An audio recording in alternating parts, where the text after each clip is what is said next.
उस जमाने में तो कॉन्फ्रेंस नहीं होता था। कभी आगे तो हमारे ऋषि मुनियों ने एक बहुत बड़ा काम किया।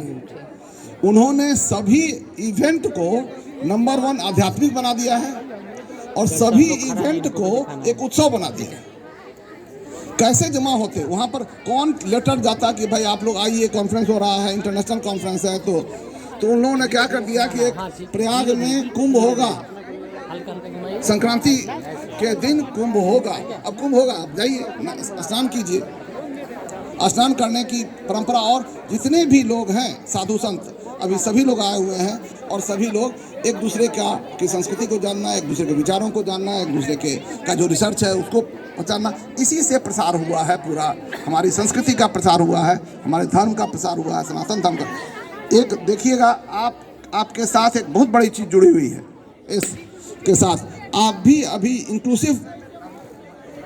इंक्लूसिविटी बढ़ाने के लिए या समावेशन करने के लिए ये पूरा आप कार्यक्रम कर रहे हैं कि हम पूरा देश हम लोग रिप्रेजेंट कर रहे हैं। आप यहाँ देखिए, आपका पूरा देश रिप्रेजेंटेड है वहाँ पर, पूरे देश के लोग। यहाँ कोई धर्म बाढ़ नहीं है।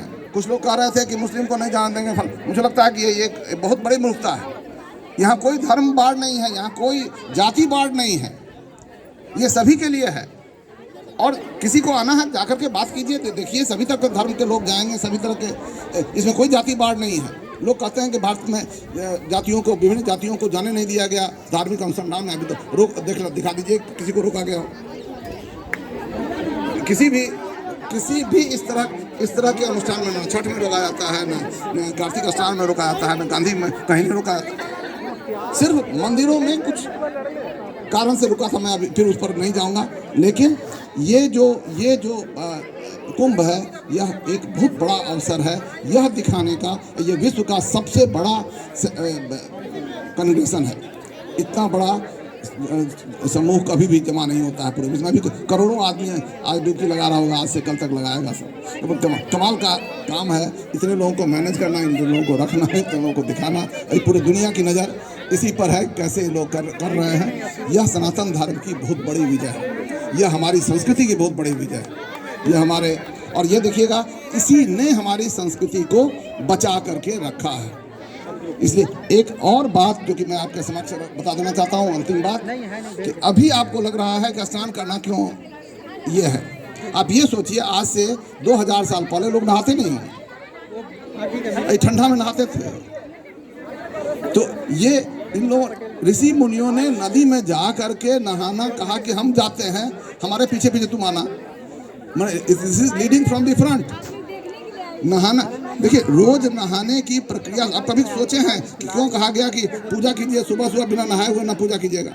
कम से कम उसी बहाने नहा लेते हैं ना, तो नहाते ही नहीं लोग। यहाँ बहुत से लोग हैं जो कि महीना साफ हो जाएगा, जाड़ा में तो नहीं नहाएंगे। तो जाड़ा खत्म हुआ, अब आप रोज रोज नहाना शुरू कीजिए।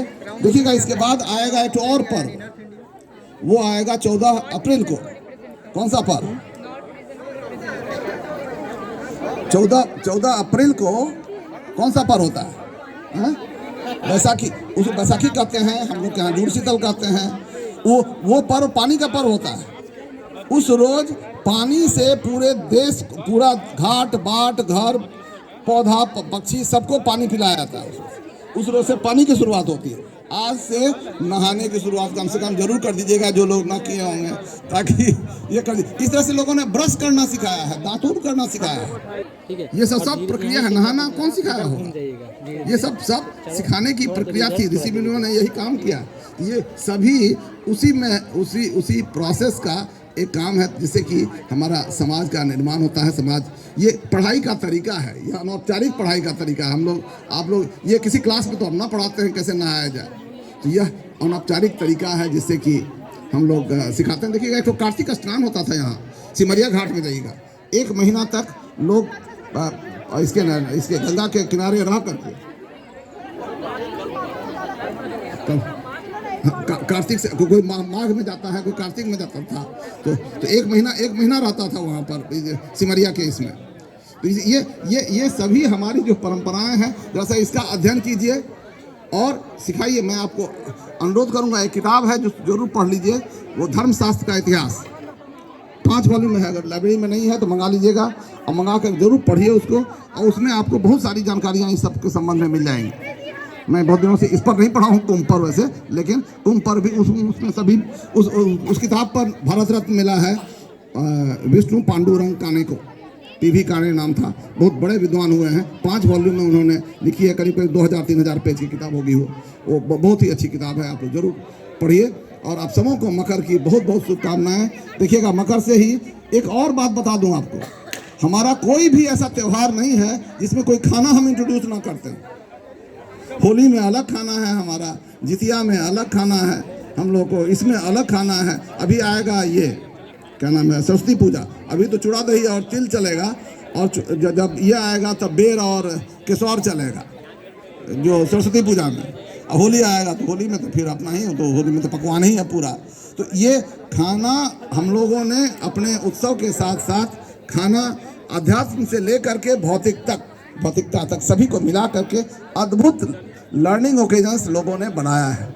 ये शिक्षकों को समझना चाहिए कि अगर आपको पढ़ाना है तो आपको भी कुछ इस तरह का लर्निंग ओकेजन्स क्रिएट करना होगा बच्चों के लिए, तब वो ज़्यादा गहराई से लोगों तक रह पाएगा। सबों को मकर की भी बहुत बहुत शुभकामना। और पुनः मैं सूर्य प्रसाद के प्रति अपनी हार्दिक श्रद्धांजलि देता हूँ, उनको बहुत नमन करता हूँ कि वो हमेशा गाइड करते रहे हम लोगों को। उनकी तपस्या से ही यह विद्यापीठ अग्रसर हुआ है, इतना दूर तक आगे बढ़ा है। और उनके बहुत सारे विचार थे जो कि अभी हम लोग अभी भी इम्प्लीमेंट नहीं कर पाए हैं। अभी हम लोग को बहुत सारा काम करने की ज़रूरत है उनके सोच को कार्यान्वित करने के लिए। उन पर दो किताबें भी हम लोगों ने निकाली हैं, आप लोग उस किताब को भी जरूर पढ़ लीजिए वृक्षबाबू की पर, और उसको हम लोग लागू करने का प्रयास करें। आप सबों को जिन लोगों ने बनाया है, स्टॉल बहुत अच्छा बना था आपका, सबका बहुत अच्छा स्टॉल है। मैं किसी को फर्स्ट और सेकंड नहीं कर सकता हूं, वैसे सभी लोग फर्स्ट हैं। बहुत ही बढ़िया आप लोगों ने काम किया है।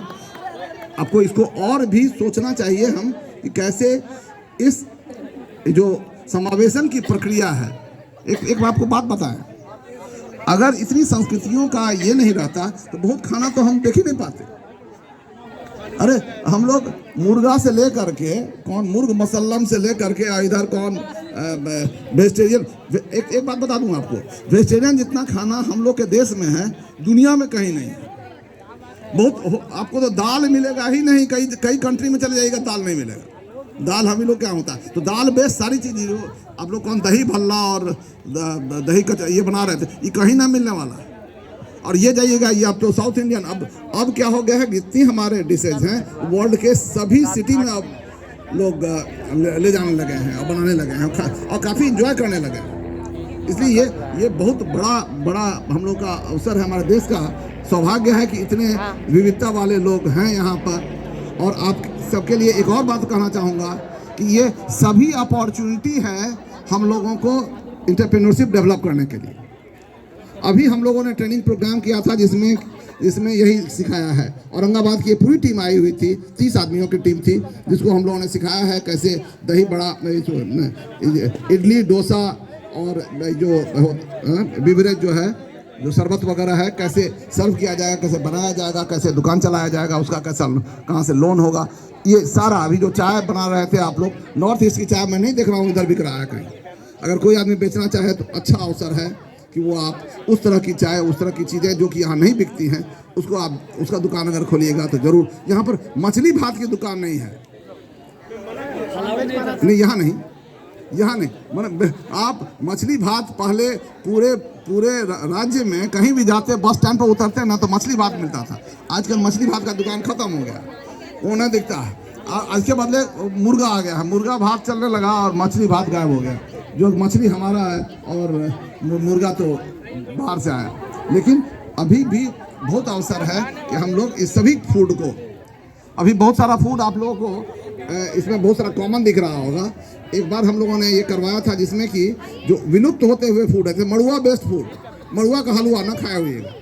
एक गांव के लोग ने रोटी तो खाया हुएगा, हलवा खिलाया था हम लोग को, बहुत बढ़िया खिलाया था हलवा। तो मड़ुआ का लड्डू बनता है, मड़ुआ का बिस्कुट बनाता है लोग। तो हम लोग अब जो ऐसी चीज़ें हैं ये बनाइए। ये सभी चीज़ें आपको बहुत बड़ा एंटरप्रेन्योरशिप का अवसर भी देती हैं। तो आप लोग ज़रूर इस पर काम कीजिए। आप सबों को बहुत बहुत शुभकामनाएं। तीसी का लड्डू बनना, देखिए ना, तीसी का बना सकते हैं, इसे सब जितनी चीज़ें हैं सबका, सभी का हम लोग के पास जो जो बनता है ट्रेडिशनली, उसको हम लोग बाज़ार में ले जाएं। बाज़ार में उसके लिए अच्छा अवसर है, इसको ज़रूर हम लोग सीखें। और अंतिम बात सभी शिक्षकों के लिए कि ये मेला इसलिए लगाया गया है कि आप इंटरप्रेन्योरशिप सीखें। यही दुकान जो अभी आपने लगाया है, इसी का वृहत रूप है कि कोई इंटरप्रेन्योरशिप का आप कोई सेंटर खोलिएगा तो यही काम करना होगा। तो आप प्रत्येक स्कूल में इस तरह का फेट लगाया जाना चाहिए, जिसमें कि लोग सीख सकें कि कैसे हम लोग कोई चीज़ उत्पादन करते हैं, कोई चीज़ कैसे बेचते हैं। तो ये बहुत आसानी से आप इसके माध्यम से सिखा सकते हैं। तो जब भी आप जिस स्कूल में भी जाएं, एक आध इस तरह का फेयर ज़रूर लगवाएं। आप सबों को बहुत बहुत शुभकामनाएं, बहुत बहुत आभार सबको। Thank you.